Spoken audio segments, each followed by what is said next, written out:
Hello, everyone, and welcome to another episode of More Than Able. I'm Margie Ainsworth, and today I'm talking with Jacqueline and Alexa, who are the creators of the Dateability app. So, we'll just wait for them to come on.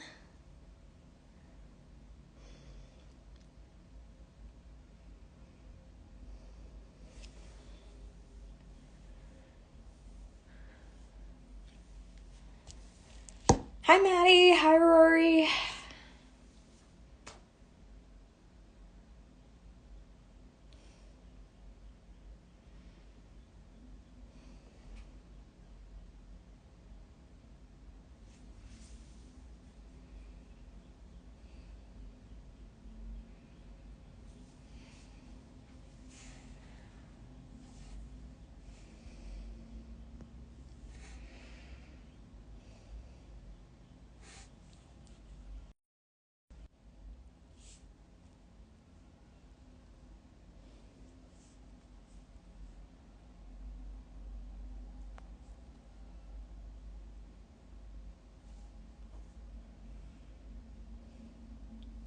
Okay, no worries.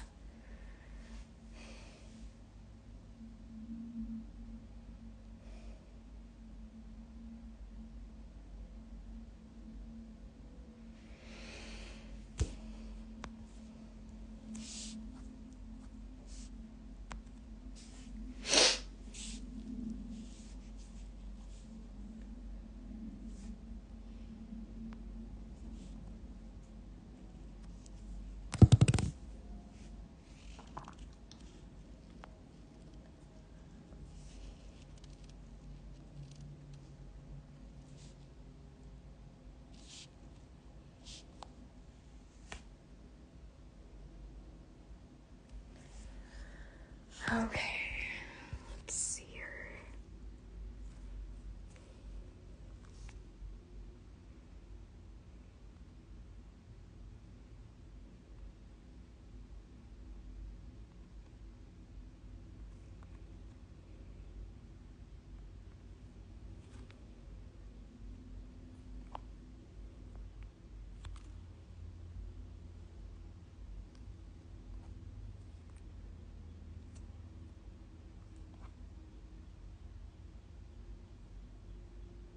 Oh, here we go. Yay! Okay.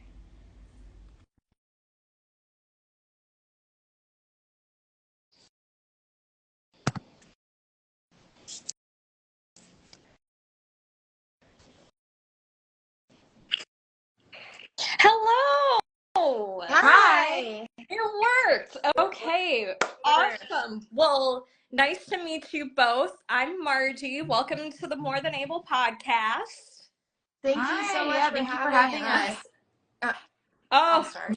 thanks. Oh Yeah, my gosh. seriously. So, I'm Jacqueline, okay. and this is my sister Alexa. Oh, wonderful. I was just about to ask if you could introduce yourselves. So, you have an app called Dateability, correct? Correct. So, how did Dateability start, or how did it come about? Yeah. So I am disabled due to chronic illnesses, and once I graduated college, I moved to Denver with Alexa, and I joined the mainstream dating apps. And as someone with chronic illnesses, I didn't do that many at this time in my life. I didn't do that many like extracurricular activities. I wasn't really involved in community, so my way of meeting people was through through dating apps. And um, I quickly realized that the world views disabled people as unworthy and undateable and just less than. And I kept getting rejected due to my chronic illnesses and disabilities. And that was really tough for me. I would just, I would experiment with disclosing. Would I put it on my profile? Would I wait until, couple dates in, and at the end of the day, it really didn't matter when I disclosed. It was always met with rejection. So that was really difficult. And then back in October of 2021, I had to make the decision with my medical team to get a feeding tube due to gastroparesis, and I panicked. I was like, if someone doesn't even want to date me now, how are they gonna ever understand about my how like that I don't eat 3 meals a day, and that I have a lot of GI issues on top of everything else. And I had reiterated to Alexa that I just wish that there was a place where I could meet someone who potentially was like me. And she said, let's make our own. I love that. Alexa, anything to add? Yeah, I watched her go through all of these rejections, and it blew my mind because Jacqueline is lovely inside and out, and I felt like she was never even given a fair shot. Like, of course, dating is hard for everybody, and finding your match and finding your person is hard. But it was like you weren't compatible with these people because you were disabled, and they didn't like that, and the comments that they would make or their friends would make, and the things that they felt like it was okay to tell you, like, oh, my mom doesn't think I should date you because you're chronically ill, or my friends are surprised that I would ever date someone like you. That stuff is so shocking to me. I've had boyfriends in the past that our parents didn't love, and I would never think to tell them, like, hey, my parents don't like you. Like, I would just never. So the fact that they felt like it was okay and normal to just, like, tell you, like, oh, you're disabled, and so my social circle, my family doesn't approve, really was shocking. And I panicked when she was going to get the feeding tube as well. I was afraid of how it would affect our relationship. We live together, we do so many things together. And so for me, I was like, if I'm panicking, somebody who doesn't care about her disability in that way, who is so used to it, like, what is the outside world? What are strangers going to think? And so that, that's when we decided to create the safe space. I knew that as the world's largest minority, Jacqueline wasn't alone. And I thought, this is a great way to make an impact. And it was, towards the beginning of the pandemic. And so it was also like there was so much isolation with COVID conscious people, disabled people, which they overlap a lot. And so I really saw a need and a gap to fill. Wow, that's amazing. So, which one is older? Alexa. I am. And Oh, yeah, and she is definitely like the older protective sister who will defend me to the outside world, like, on till her dying day. And so it was really, I think, and she's always been an advocate for me in every way, whether it's like people wrongly accusing me of parking in a disabled spot if like they're assuming that I don't need it, or if I'm after surgery and the nurse insists that I only need Tylenol. Alexa has always been there to advocate and really just make sure that my quality of life is as best as can be. I'm a lawyer, so I love a fight. And I love winning a fight even more. Yeah. oh, It's just the worst when it's between us. Yeah. oh, awesome. So, how did you come up with the idea for this app? I know you kind of talked about it a little bit, but could you share a little more about like how this came to be? Yeah, we had no experience in the tech industry, but we decided that we could probably do it. I don't know what made us think that, but we were just like, okay, let's try to see if we can do it, and we were able to do it. So I think our first step was Googling like how to create an app, and once we realized that we would need a developer, we shopped around. That took a bit to find the right person to build the app, but we took all of our favorite features from our other apps and put them on, started drawing in a notebook, and then we went into Photoshop and just messed around. And so it was really like, it was very an instinctual process. And it seemed to work out in our favor. We wanted it to be modern and feel like the other apps. First before we started this process, we downloaded every supposed app for disabled people. Like every single one joined them, and either they would crash upon loading, or it felt very predatory, or there was no legitimacy and accountability. And so I was like, all right, let's do this. I just wanted to make sure that we weren't missing anything. And I really wanted to be like the first to spearhead this movement. And so, yeah, we wanted to feel young. We wanted to feel fresh.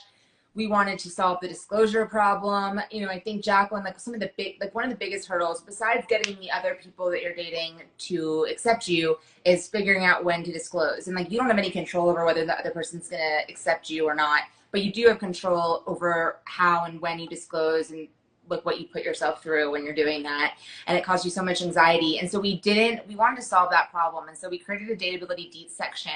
And we wanted to make that kind of fun and not sound like it's a medical chart. And so we came up with an extensive list of broad terms like immunocompromised, wheelchair user, food allergy, and it goes on your basic information. You can check what applies to you, type in, it is optional. And I think it's just a neutral way of disclosing without, one, having to get into the nitty gritty, because I do think, like, I don't expect people to share all the information right away without trust. But it is a good way of kind of communicating your accessibility needs and your situation without having to panic about how to have that conversation. Yeah, that's so important too. So good for you two for creating that and making it a safe space. Thank you. So, can you please share your ladies' best and worst dating experiences? You don't have to name names, obviously, but We'll give names, addresses, Yeah. phone numbers. Yeah, no, we don't have to do that on here. I was thinking about, like, have I ever really been on like a really good date where I came out of it and I was like, wow, that was great, and I really would be like upset if this person didn't return my call or text. And I don't know if I have been on like a really, really good date yet. And so I'm excited for that time where it's like just less pressure, because I feel like I also would sabotage my dating experiences by being like so nervous that, like, either panicking that they were going to find out that I have an invisible disability, or that it's going to come out somehow. And so I would just, like, I wasn't ever able to just totally be myself and be confident in myself. And so I think that when that time comes, it'll be really nice to not be ashamed and just be open and honest. But some bad ones. I still think that, like, for me personally, I really like it when the guy pays for my first date, and especially if that person has asked me out. And so I've been in scenarios where I actually end up having to foot the entire bill, because the other person didn't even offer to split it. And so that stuff usually will get to me. And then, like Alexa mentioned, people did felt comfortable telling me all of the insensitive comments that their friends and family have told them. And so that has been difficult, especially when I'm starting to build a connection with someone and then they go and tell me, oh, my mom said that I should probably just not date you because you're disabled. And so, or what about it wasn't even a date, the person said you shouldn't have biological children because you could give them your chronic illness. Does it have to be like a best first date? No. Okay. I think my best date would be my last serious boyfriend, who sucked, but he didn't suck at this point, told me, like, block off your calendar for this date. It's a surprise. I can't tell you anything else, but, like, you're busy. And I said, okay. And then later, as we got closer, he was like, okay, you have to buy, like, a flappers, like a 40s outfit, flappers or something like that. And I said, okay. And he took me and who would end up being my best friend, although we were friends at the time, but we weren't like that. We were ride or die for each other, and her boyfriend, and we all went to a murder mystery, like, dinner. And Yeah. I I will geek out over those things. They're so funny and they're so fun, and we just had a great time. It was the first time anyone's really ever surprised me and done something that I would like to do, and so that was probably my best date. And then my worst date, I went on a date with a guy who didn't know that Jacqueline was disabled or chronically ill, and he decides to all of a sudden, like, it was the weirdest thing. I still think it's so weird he brought this up, says that his coworker's wife has fibromyalgia and it's like all psychosomatic and it's not in her head and he doesn't believe in that stuff. And I like lost it and was like, we got into some argument and he said he couldn't believe he was actually getting into a fight on a first date because that's never happened to him before. But like, it was so weird. I mean, the higher powers were looking out for me by bringing up this topic. I don't know how many times like fibromyalgia has come up on a first date, but it did. And he wanted to doubt it and he had no idea about Jacqueline. And that was pretty bad. Oh, wow. Sorry that had to happen. Yeah.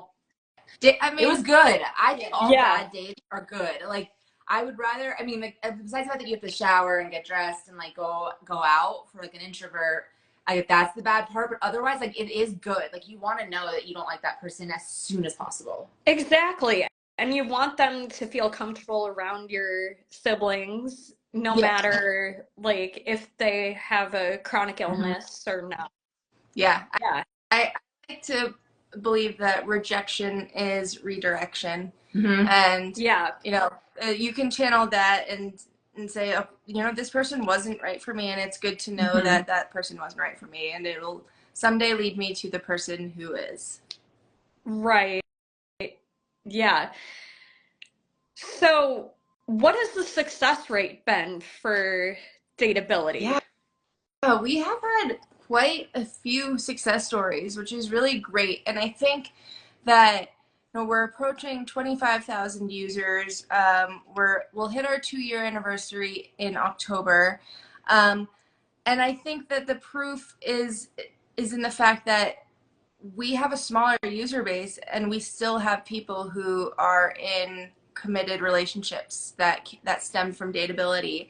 And it just shows that community specific dating apps are the future.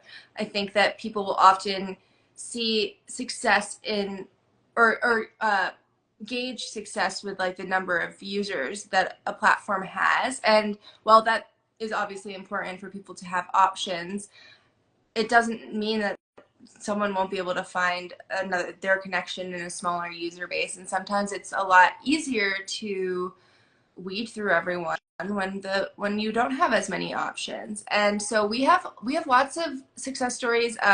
People not even having the same type of disability, just having chronic illnesses, psychiatric disabilities and physical disabilities. We have success stories of people who have autism. So it's been really varying ages, people in their 60s, people who are 20. It's never too late to find love, and a wide variety of couples out there. Oh my gosh, that is so cool. I mean, I love that anybody at any age can use your app. That is so cool. Yeah, that was like an unexpected demographic, and we both wrongly assumed that the discrimination and the ableism would at least decrease a little bit as people age, but from what our users have told us, that's not necessarily the case. And so it's just unfortunate to hear that, but people have a lot of hope that Dateability is a place for them. And it's been really sweet to see. Our first success story came, like, they started dating maybe a month after we launched, and so they'll be hitting their 2-year mark soon. So it's it's serious. Yeah, that is very serious. That's fantastic. So why should people with disabilities use this app rather than other dating apps? I think the misconception is that Dateability is sending the message that disabled people can only date other disabled people. And we're not saying that at all. And that is why we welcome and encourage non-disabled people to join. And about 7% of our user base is not disabled. But I do think that in order to make a success and to create a successful relationship, life perspectives, life experiences need to be similar. I know that I'm not disabled, but that's what I'm looking for, somebody who views the world in a similar light to me. And we have similar values. And I think you'll get that when people have faced similar either obstacles, whether it's discrimination from the outside world, having to advocate for yourself, whatever it is. I think that there's an unspoken understanding among our user base, even if you don't have the same diagnosis. And I think that, we said, the proof of it is in the pudding. Like, people have been successful in finding relationships despite our smaller user base. Our tech is more accessible. Our community is more accessible, and that is something that the other apps don't have. Wow. Fantastic. So my last question is, what advice do you have for people with disabilities who are nervous to start dating?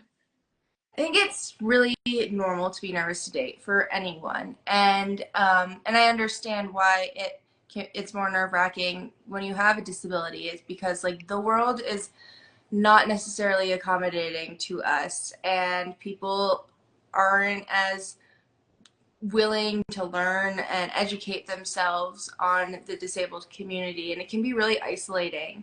But I think that there's hope in the fact that there's a community out there that people just will innately get you. And like Alexa mentioned, like, it's not even just like the same diagnoses or even the same types of disabilities. It's just that we have faced adversity, and it's really nice that we can find this group of people who acknowledge that and appreciate that. And some more advice I would say is, be open-minded. I think that there seems to be a lot of internalized ableism and discrimination among the disability community, of whether, like, this maybe, like, I'm not as disabled as X person, but those conversations are just, they really get you nowhere, and disabled is disabled is disabled. So it's really important to keep an open mind and to put yourself out there and give people a chance. Do you have any advice? I don't, but I said that Rolling with Josie asked about success stories, and we did just discuss those. But if you want to read more about them, we have testimonials on our Instagram page. Okay, yeah, I was gonna revert back to that because I saw that too. So, Alexa, thank you for reiterating that. Yeah. Okay, well, that's all the time we have for today. Thank you, Jacqueline and Alexa, for joining me today. You can follow Jacqueline and Alexa on Instagram at Dateability app, and it's also right in there somewhere, where you can download it. And they also have really cool other things to check out. I know personally because I checked them out myself. And you can find those things on their link tree, which I believe is located in your profile. Yes. Okay. Yes.